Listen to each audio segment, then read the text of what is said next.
Akwụkwọ Deuteronomy isi nke 15. Ọgwụgwụ afọ asị ị ga-eme nhapụ. Nke a bụkwa okwu nhapụ ahụ: onye mbinye ọbụla ga-ahapụ ihe nke ọ na-ebinye agbata obi ya. Ọ gaghị eji agbata obi ya na nwanne ya n'ihe ike, n'ihi na a kpọsara nrapụ nye Jehova. Onye ala ọzọ ka ị ga-eji n'ihe ike, ma ihe ọbụla ị nwere nke dị n'aka nwanne gị, aka gị ga-ahapụ ya, ma ọ bụghị mgbe ogbenye na-adịghị n'etiti gị, n'ihi na Jehova aghaghị ịgọzi gị n'ala ahụ nke Jehova bụ Chineke gị na-enye gị dịka ihe nketa ka ị wee nweta ya. Naanị ọ bụrụ na ị gee ntị olu Jehova bụ Chineke gị nke ọma, ilezi anya ime ihe niile e nyere n'iwu nke mụ onwe m na-enye gị n'iwu taa. N'ihi na Jehova bụ Chineke gị ga-agọzi gị dịka ọ gwara gị okwu. Ị ga-anarakwa ọtụtụ mba ihe ibe, ma gị onwe gị agaghị agba ihe n'ibe. Ị ga-achịkwa ọtụtụ mba, ma ha agaghị achị gị. Mgbe ogbenye dị n'etiti gị bụ otu onye n'etiti ụmụnne gị n'otu n'ime ọnụ ụzọ ámá gị niile n'ala gị nke Jehova bụ Chineke gị na-enye gị, agbala obi gị ume, akwụkwụbala aka gị n'ebe nwanne gị bụ onye ogbenye nọ. Kama ị ghaghị ịsaghere ya aka gị, ị ghaghịkwa inye ya ihe ga-ezuru ụkọ ya nke kọrọ ya n'ọnọdụ ihe ibe ya.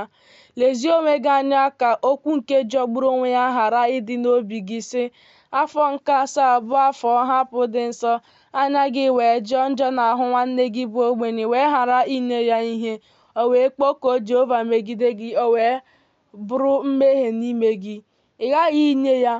Ọ gaghị ajọkwara obi gị njọ mgbe ị na-enye ya, n'ihi na ọ bụ n'ihi ihe a ka Jehova bụ Chineke gị ga-agọzi gị n'omume gị niile na n'ime nsetị aka gị niile.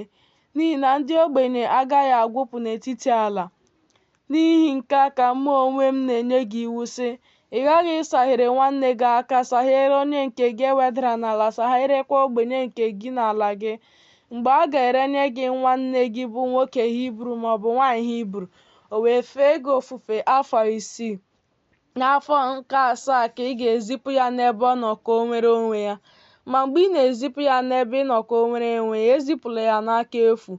Ị ga-esi n'igwe ewu na atụrụ gị, sikwa n'ebe nzọcha ọka gị, sikwa n'ebe nzọcha mkpụrụ vaịn gị na-ebiga ya oke. Ihe nke Jehova bụ Chineke gị ji gọzie gị ka ị ga-enye ya. Ị ga-echetakwa na ọ bụ ohu ka ị bụrị n'ala Ijipt, ma Jehova bụ Chineke gị gbapụtara gị.